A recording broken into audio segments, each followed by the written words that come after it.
여전히 비상계엄을 선포할 수 있고 군대를 움직일 권한도 있고 그걸 막겠다는 군 인사를 날려버릴 권한까지 있는 내란죄 피의자 대통령을 국민의힘 의원들은 물론이고 수사기관은 왜 아직도 가만히 내버려두는 겁니까? 또 다른 내란 사태를 일으켜도 된다는 겁니까? 그게 아니라면 한시라도 빨리 움직이십시오. 왜 그 자리에 있는 겁니까? 국민들과 대한민국을 지켜야 합니다. 어머어머, 이 영상 보셨나요? 계엄 당시 국회에 폭탄을 설치했다는 정보를 국정원 출신 박선원 위원이 소름 돋는 정보력으로 밝혀 일파만파 퍼졌습니다. 이게 어떻게 된 일인지 알아보겠습니다. 구독, 좋아요, 알림 설정 부탁드립니다. 내란 주모자 윤석열이 범죄자 집단의 소굴이라고 표현한 국회에 오신 것을 환영합니다. 총리는 경찰로부터 소환 통보 받았습니까? 네, 받았습니다. 피의자 신분입니까? 피의자 신분입니다. 출석하실 겁니까?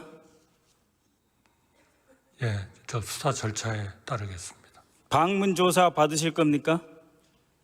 수사 절차에 따르겠습니다. 아무것도 아직은 정해진 게 없는 것 같습니다. 출석 요청 오면 가실 겁니까? 수사 절차에 따르겠다고 말씀드렸습니다. 모의에만 가담해도 처벌받는 것이 내란죄입니다. 지난 9월 9일 대정부 질문에서 총리는 계엄은 얼토당토 않는 얘기다. 전형적인 가짜뉴스다.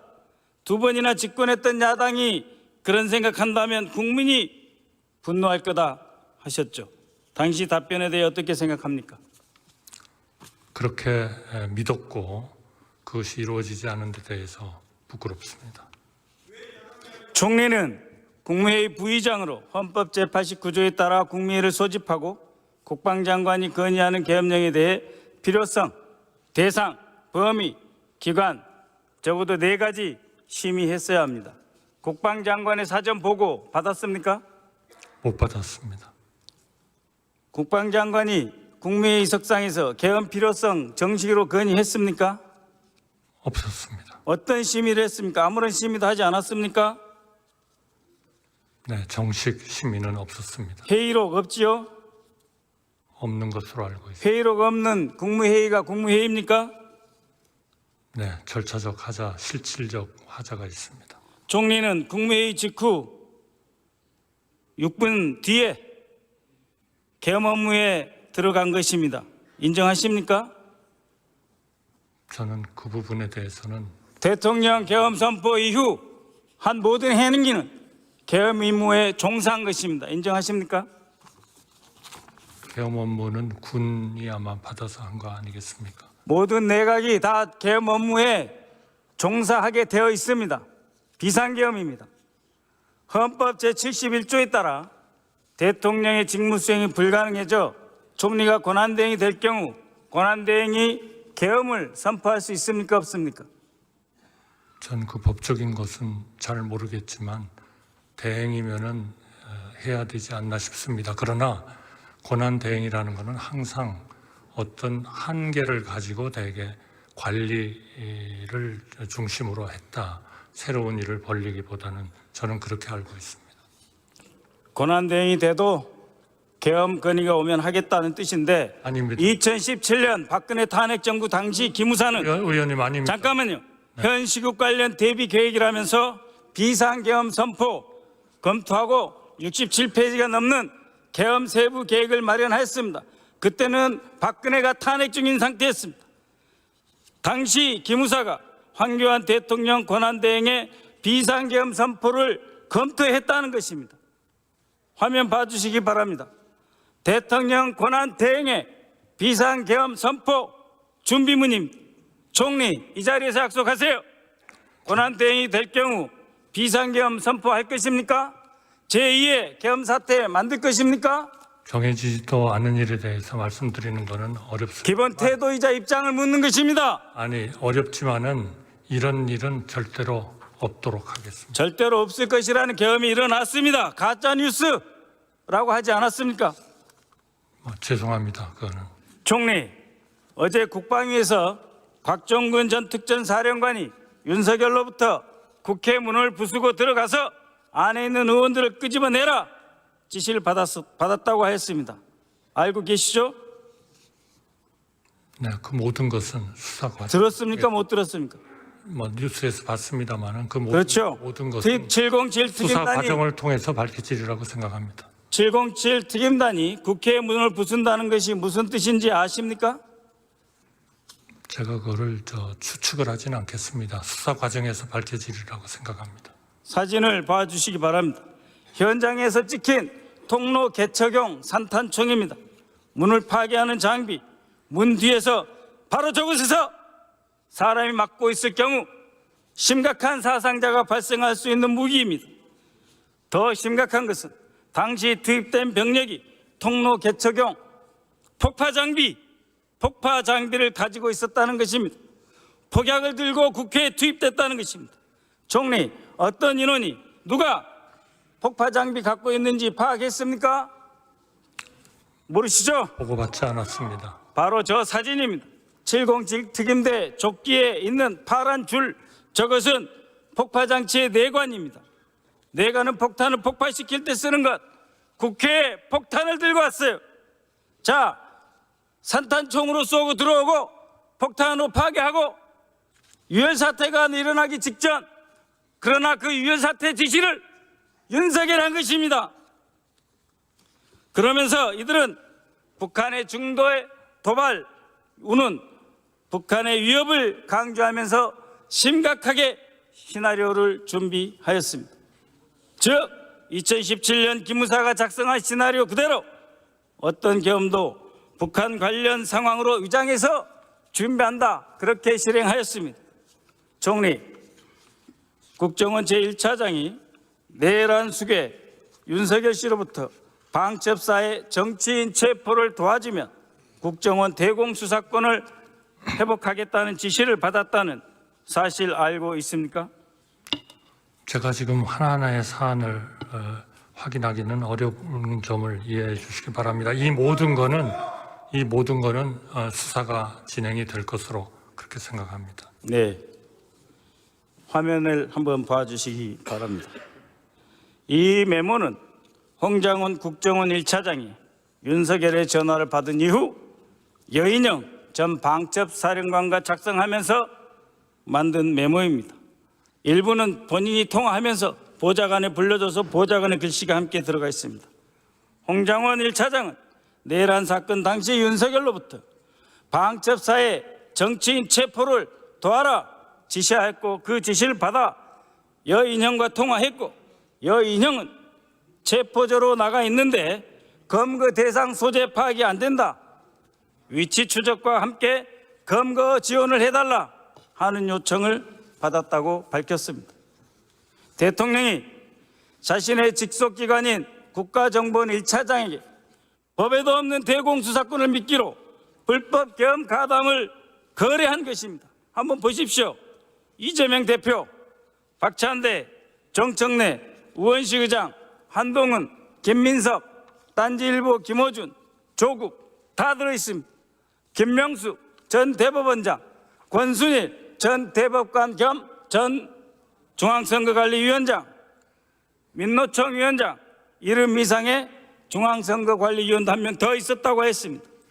총리, 저 사람들은 1차 체포 대상자입니다. 반복합니다.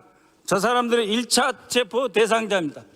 이분들은 그 분류표에 들어갈 필요도 없는 기타 국회의원들 체포 대상자입니다. 총리, 이분들을 체포해서 무엇을 하려고 했던 것입니까? 그 메모 별표에는 1조, 2조 축차적으로 검거해서 방첩사 구금시설에 감금조사라고 되어 있습니다. 급하게 쓴 글씨라 해독이 어려울 수 있어 제가 홍장훈 차장에게 직접 내용을 확인한 것입니다. 방첩사령관 직무대리는 어제 국방위에서 방첩사에는 구금시설이 없다고 했습니다. 거짓말입니다. 방첩사는 기본적으로 수사기관입니다. 구금시설이 많습니다. 총리, 방첩사에 구금시설 있습니까? 없습니까? 알지 못하고 있습니다. 알지 못하십니까? 네. 바로 방첩사에 구금시설이 모자라서 방첩사의 수사단장은 수방사를 방문하였습니다. 수방사에 방문한 이유는 여인영이 B1 벙커를 구금시설로 쓸 수 있는지 확인하라고 했습니다. 총리, B1 벙커 가보셨습니까? 저희 CPX를 하는데 할 때 가보셨습니까? 안 가보셨습니까? CPX 전쟁 지휘소입니다. 북한이 쳐들어올 것 같아서 비상계엄한다는 자들이 전쟁 지휘소를 국회의원과 선량한 국민 언론인들을 잡아다가 가두려고 수방사 관할하에 있는 B1 벙커 검거실로 쓰겠다는 겁니다. 가보셨다 그랬죠? B1 벙커. 예. 트럭이 다니고 1년에 한 번씩 하는 트럭이 다니고 찝차가 다니고 3천 명이 잘 수 있고 바로 그것을 구금시설로 쓰겠다는 거 아닙니까? 이 상황의 심각성 이해 가십니까?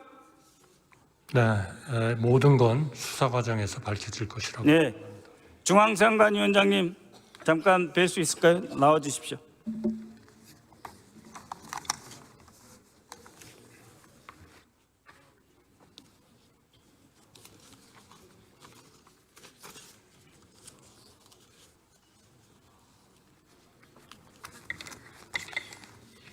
안녕하십니까. 처음 뵙습니다. 김용현은 선관위 진입은 윤석열의 뜻이었다고 했습니다. 특전사령관은 민주당사, 국회, 선관위 건물 3곳, 여론조사꽃 6개의 장소를 확보하라고 지시받았습니다. 정보사령부 요원, 방첩사령부 요원이 헌법기관인 선관위에 출동하여 직원을 억류하고 서버를 촬영했습니다. 어떤 심정이셨습니까? 이게 참담한 심정이었습니다. 앞으로 선관위 업무 제대로 할 수 있습니까? 열심히 노력하겠습니다. 외부 침투로 오염된 선관위 서버 앞으로 선거 관리 운영하는 데 문제 없습니까? 다시 한번 철저하게 점검하겠습니다만 절대 염려하지 않으시도록 준비를 철저히 하도록 하겠습니다. 아까 보여진 그림, 사진, 네트워크 구성을 촬영해서 외부에 전송합니다. 그러면 외부에서 선관위 서버에 침입합니다. 선관위 침입하면 선관위 전체 서버의 모든 데이터 3시간에 다 가져갈 수 있습니다. 방첩사, 정보사 3시간 20분 중앙선거관리위원회 서버 억류하였습니다. 무슨 말씀인지 이해하시겠습니까? 예, 방금 이해하겠습니다. 선관위원장께서 말씀하신 정도의 태도로는 이 민주주의의 기본 근간, 선거제도 기본 근간, 선거제도의 기반을 파괴하는 이 행위, 북한 물론이라고 보십니까? 안 보십니까? 개헌군의 중앙선거관리위원회 진입은 위헌 위법한 행위라는 점에 대해서는 아무런 의문이 없습니다. 잘 대비해 주십시오. 네.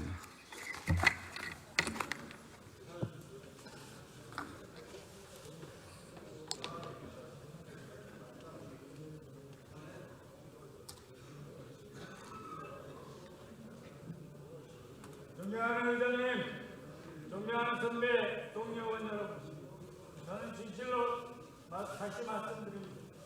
이 자리에 서서 현안질을 할 수 있는 게 국민이 생신지 공간이 아직도 가지 않습니다. 여러분들과 마찬가지로 저는 이 자리에 개헌 선포, 대통령 발표 직전에 의원님 피하십시오, 비상계엄입니다라는 보좌관의 전화를 받고 제 개인 차량을 타고 목숨을 걸고 이곳으로 달려왔습니다. 죽어도 국회 본회의장에서 죽어야 되니까 라는 각오로 달려왔습니다. 다른 데서 죽으면 시체도 못 찾을 상황이기에 진심으로 목숨 걸고 달려왔습니다. 존경하는 의장님과 선배 동료 의원 여러분, 그리고 시민들이 계셔서 지금 이 순간 이렇게 있는 것입니다. 우리가 이 20분에 간만에 차렸다면 전혀 다른 대상, 제2의 광주학살, 제3의 서울학살, 제3의 국회 본회의 암살이 일어났을 것입니다. 존경하는 의장님 그리고 선배 동료 여러분, 진심으로 존경합니다. 이 순간 반드시 우리는 구속, 즉각 체포, 하약, 탄핵 신속하게 헌법적 절차에 따라 진행되어야 한다고 믿습니다. 지속적으로 여러분과 함께 답변하겠습니다.